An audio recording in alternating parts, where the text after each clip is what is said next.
Hola de nuevo, ahora les traigo una creepy que escuché hace bastante y me parece interesante. Así que sin más, comencemos con el señor Bocón. Durante mi niñez, mi familia era como una gota de agua en un gran río. Nunca permanecíamos en un solo lugar por mucho tiempo. Nos mudamos a Rhode Island cuando tenía 8 años, y permanecimos ahí hasta que fui a la universidad en Colorado Springs. La mayoría de mis memorias son de cuando vivía en Rhode Island, pero hay fragmentos en mi mente de los muchos hogares en los que habité, cuando era mucho más joven. La mayoría de estas memorias son poco claras y sin sentido, como el perseguir a otro niño en el patio de una casa en Carolina del Norte, intentar construir una balsa detrás de un departamento en el que viví en Pensilvania, y cosas como esas. Pero hay un puñado de memorias que permanecen tan claras como el vidrio, como si hubiesen ocurrido ayer. Vivíamos en una casa en las afueras de la bulliciosa ciudad de New Vineyard, Maine. Era una casa grande, en especial para una familia de 3. Había una serie de cuartos que estaban totalmente desocupados, a los cuales no entré durante el tiempo en el que viví en esa casa. Supongo que era un desperdicio de espacio, pero era lo único que pudo rentar mi papá, que le quedaba cerca de su trabajo. Recuerdo que, en el día después de mi cumpleaños, tuve una fiebre tremenda. El doctor dijo que tenía mononucleosis, lo que, para mí, significaba más fiebre y no poder salir a jugar por al menos 3 semanas. Era un momento terrible para estar atado a la cama. Estábamos empacando para mudarnos a Pensilvania, y la mayoría de mis cosas ya estaban dentro de cajas, dejando mi cuarto casi vacío. Mi mamá me traía agua mineral y libros varias veces al día, los cuales servían como único entretenimiento durante estas semanas. No recuerdo exactamente cómo conocí al señor Bocón. Creo que fue una semana después de que diagnosticaron la mono. Mi primera memoria de la pequeña criatura fue de cuando le pregunté su nombre. Me dijo que lo llamara señor Bocón, porque tenía una boca enorme. De hecho, ahora que lo pienso, todo en su cara era enorme en comparación a su cuerpo, su cabeza, sus ojos, sus arrugadas orejas. Pero su boca, sin duda, era lo más grande. «¿Te pareces a un Furby?», le dije mientras miraba uno de mis libros. El señor Bocón se detuvo y me miró extrañado. «¿Furby? ¿Qué es un Furby?», me preguntó. «Tú sabes, el juguete peludo con orejas enormes, lo puedes acariciar y alimentar, casi como una mascota real o... Tú no necesitas uno de esos. No es lo mismo que tener un amigo real». Recuerdo que el señor Bocón se desaparecía cada vez que mi mamá iba a mi cuarto a revisarme. Se ocultaba bajo mi cama y me decía: «No quiero que tus papás me vean, tengo miedo de que ya no nos dejen jugar juntos». No hicimos mucho durante los primeros días. El señor Bocón solo veía mis libros, fascinado con las imágenes e historias. Por ahí del tercer o cuarta noches desde que lo conocí, me despertó con una gran sonrisa en su rostro. «Vamos a jugar un nuevo juego», me dijo. «Pero tenemos que esperar hasta después de que tu mamá venga, porque es un juego secreto». Después de que mi mamá me trajera más libros y refresco, a la hora de siempre, el señor Bocón se deslizó desde debajo de la cama y tomó mi mano. «Tenemos que ir al cuarto que está al final del pasillo», me dijo. Me negué al principio, pero el señor Bocón insistió hasta que cedí. El cuarto en cuestión no tenía ni muebles ni tapiz. Lo único que lo distinguía era una ventana del lado opuesto a la puerta. El señor Bocón corrió a través del cuarto, y le dio un firme empujón a la ventana, dejándola un poco abierta. Entonces, él me insistió en que mirara hacia el piso, afuera. Aunque estábamos en el segundo piso de la casa, la caída era más alta debido a que estábamos en una colina. «Me gusta jugar a fingir aquí», me explicó el señor Bocón. «Finjo que hay un suave y enorme trampolín allá abajo, y brinco. Si lo crees con todas tus fuerzas, vas a ver que rebotas hasta acá arriba, como una pelota. Quiero que lo intentes». «Es muy alto», le dije. «Pero eso es lo divertido.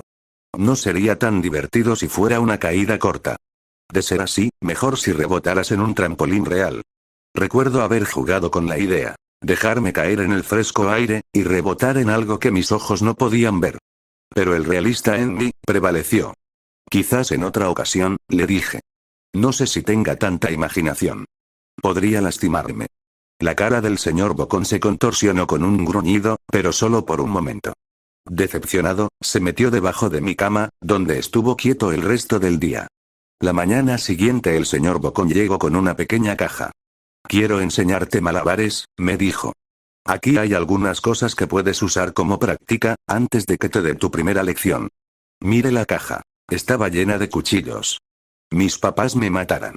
Le grité horrorizado de que el señor Bocón había traído cuchillos a mi cuarto, objetos que mis papás no me dejarían tocar nunca. El señor Bocón gruñó. Es divertido jugar con esto. Quiero que lo intentes. Aleje la caja de mí. No puedo. Me regañarán. Los cuchillos no son seguros para aventarse. Las cejas del señor Bocón se cerraron, molesto. Tomó la caja con los cuchillos, y se metió debajo de la cama, otra vez durante todo el día. Me empezaba a preguntar qué tan seguido se la pasaba debajo de mí. Desde ese entonces, empecé a tener problemas para dormir. El señor Bocón me despertaba en la noche diciéndome que había puesto un trampolín real debajo la ventana, uno enorme que no podía ver en la oscuridad. Siempre me negué y trataba de volver a dormir, pero el señor Bocón persistía. Algunas veces, se quedaba a mi lado hasta el amanecer, animándome a saltar. Ya no era tan divertido jugar con él. Una mañana, mi mamá fue hacia mi cuarto, y me dijo que tenía permiso de ir a caminar afuera. Pensaba que el aire fresco sería bueno para mí, especialmente después de estar confinado a mi cuarto por tanto tiempo. Con emoción, corrí hacia el patio, esperando poder sentir el sol en mi cara. El señor Bocón me estaba esperando. Hay algo que quiero que veas, me dijo. Debí darle una mirada fea, porque entonces me dijo, es seguro, no pasa nada, te lo prometo. Lo seguí hasta un viejo camino que corría a través de los bosques detrás de mi casa. Este es un camino importante, me explicó. Tengo muchísimos amiguitos de tu edad. Cuando estuvieron listos, lo llevé por este camino. A un lugar especial. Todavía no estás listo, pero algún día, espero, lo estarás. Regresé a mi casa preguntándome, ¿qué tipo de lugar existía más allá de aquel camino? Aproximadamente 2 semanas después de conocer al señor Bocón, empacaron la última carga de cajas en el camión de mudanzas. Me fui adelante con mi papá, en un largo recorrido hacia Pensilvania. Había considerado en decirle al señor Bocón que me iba, pero aún teniendo 5 años, sospechaba mucho de las intenciones de la criatura, a pesar de lo que me decía. Fue por esta razón que decidí no mencionar nada de mi mudanza. Eran las 4 AM cuando mi papá y yo estábamos en el camión. Mi papá esperaba llegar a Pensilvania para la hora de la comida al día siguiente, con ayuda de una larga dotación de café y bebidas energéticas. Recuerdo que se parecía más a un tipo que estaba a punto de correr una maratón, que un tipo que se la pasaría sentado por un par de días. Muy temprano para ti, ¿verdad? Afirmé con mi cabeza, mientras la ponía en la ventana, esperando dormir un poco antes de que saliera el sol. Sentí la mano de mi papá en mi hombro. Esta será la última mudanza, lo prometo. Sé que es difícil para ti, especialmente estando con esa enfermedad. Una vez que obtenga mi promoción, podremos quedarnos en un solo lugar, y hacer amigos. Cuando el camión comenzó a moverse, vi la silueta del señor Bocón en la ventana de mi cuarto. Parado, inmóvil, se despidió lastimosamente con su mano. No me despedí. Años después, regresé a New Vineyard. El terreno donde se encontraba mi casa estaba vacío, a excepción de los cimientos. Resulta que la casa se quemó algunos años después de que yo y mi familia nos fuimos. Por curiosidad, busqué el camino que el señor Bocón me enseñó, y al encontrarlo, decidí seguirlo. Una parte de mí esperaba que el señor Bocón saltara sobre mí de repente, y me espantara dándome un infarto, pero tenía la sensación de que el señor Bocón ya no se encontraba en ese lugar, como si de alguna manera él estuviese atado a la casa que ya no existe. El camino llevaba a uno de los cementerios de New Vineyard. Al ver muchas de las tumbas, pude darme cuenta que la mayoría pertenecía a niños no mayores de 9 años.